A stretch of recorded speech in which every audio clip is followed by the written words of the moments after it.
The subconscious is your dutiful slave. It is up to you whether you program it to become your best friend or to be your own worst enemy. And how will we program our subconscious? By the conscious self-talk that we do. It's not what others tell to you. It is what you tell to yourself which counts.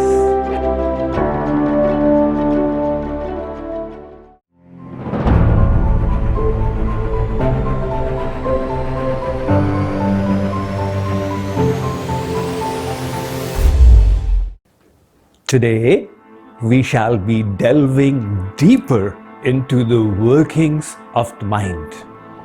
This mind is not one but two entities. What does that mean? It has got a conscious aspect which we are aware of. And it also has a subconscious aspect which we are not aware of. Yet it exists. Many of our attitudes, emotions, fears, phobias all arise from the subconscious aspect of the mind. Consider, for example, one little child fell into the swimming pool as a 4-year-old. Now that was a terrifying experience. He overcame it as the time went by. But again, the fear settled in the subconscious mind. And so whenever he sees water, that phobia comes out as hydrophobia. So this subconscious is huge. Consider it like a hard drive that is storing up the images we see, the emotions that we harbor, the feelings that we experience. They are all going into it. It is like a fertile garden, and we are seeding it with the conscious messages that we drop into it.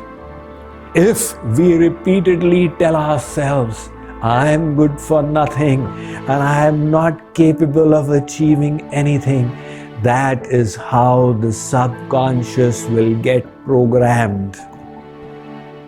Without realizing it, we go on programming our subconscious for the better or for the worse. The example of the 4-minute mile is a legendary one.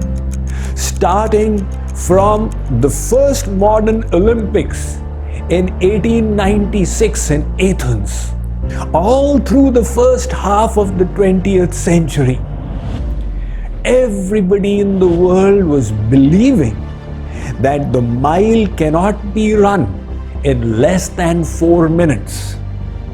Doctors gave so many medical reasons. If you try and run faster, you will suffer a cardiac arrest. Somebody else said the lungs just don't have the capacity. So the messages that all athletes were giving to their subconscious was, we cannot run the mile in less than 4 minutes. And yet, there was a student of physical sciences in England called Roger Bannister. He was running the mile in 4 minutes and 11 seconds. But he changed his messages to the subconscious. And he declared it is possible. People said, how can you ever do it? He said, I will show you. And finally, in 1956, he broke the 4-minute mile barrier. Now, that was a feat in itself, but the amazing phenomenon took place after it. In that year, 23 runners broke the 4-minute mile barrier. While in the last 60 years nobody had done it, in the next few months we had 23 people. And then in the next year, 235 people broke that 4-minute mile, which no longer was a barrier. What changed all of a sudden? It was just the conviction in the subconscious of the athletes. So the subconscious is your dutiful slave. It is up to you whether you program it to become your best friend that is consciously pushing to you attitudes of optimism, hope, confidence, faith, or whether you program it to be your own worst enemy that is always pessimistic, diffident, despondent. And how will we program our subconscious? By the conscious self-talk that we do. Like we physically speak to others, we also speak to ourselves. Even while hearing my talk, your own self-talk happens. You know, he's got a point there.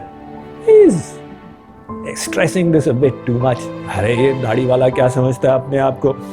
So this kind of self-talk goes on within us. And this talk which we engage in with ourselves is of vital importance in our mind management efforts. There's so much of good knowledge and advice going around nowadays. People hear motivational lectures, and after listening, they become inspired. Yes, I must do this and achieve this and become like that. But within 24 hours, the inspiration has completely vanished. Now, what happened?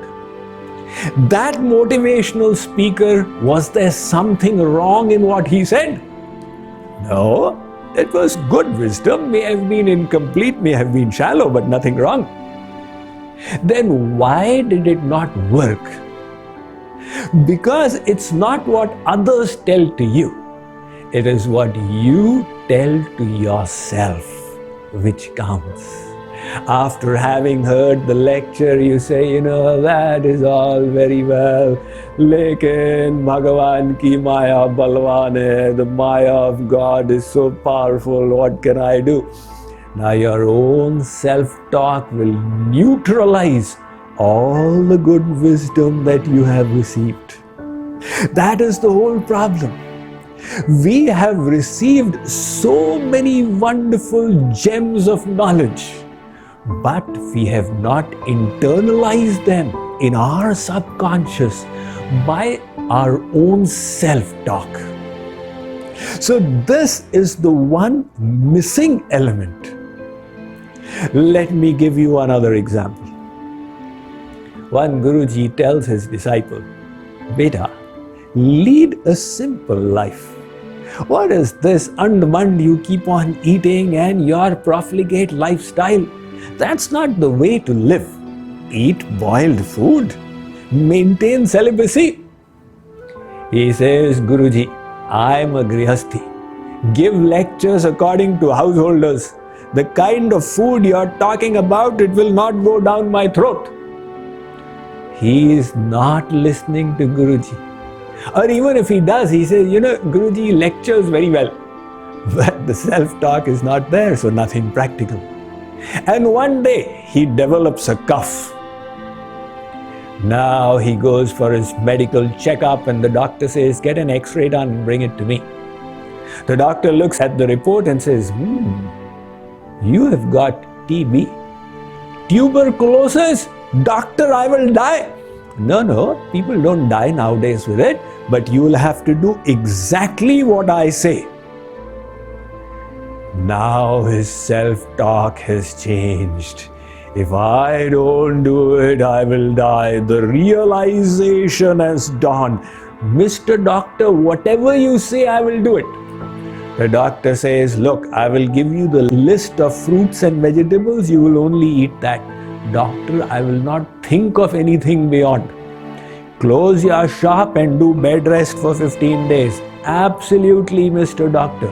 No friends and relatives will come and meet you. No WhatsApp either. I want mental rest. Absolutely, I'll say goodbye to them from far. You need to arrange a big sum of money. It's all arranged. Now look at this person. A minute ago, he was a bhogi. And in 60 seconds, he is transformed to a yogi. He has got detached from the pleasures of the tongue. He has distanced himself from his business, become detached from his relatives, renounced such a big portion of his wealth. How did this transformation come about? Because the realization dawned, this is important. Now the self-talk changed. If I don't do it, I will die. Look at the transformation that took place. Unless we do that self-talk, we listen to the whole lecture, Guruji, that is all very well, but, one but, and we remain where we were. This but is the biggest enemy of sadhana. So, it is up to us how we speak to ourselves. That is why on this spiritual path, it is like the saying goes in English, you can bring a horse to the water, you cannot make it drink. Likewise, any guru can give us good advice, but until we ingest it within ourselves by speaking to our own selves about it, it's not going to become practical. Just as a cow grazes grass for a little while and then sits down later to chew and digest it. Similarly, with the help of this recently published book, The Science of Mind Management, you can digest this knowledge and make it a part of yourself. We must start talking positively to ourselves, constructively and upliftingly.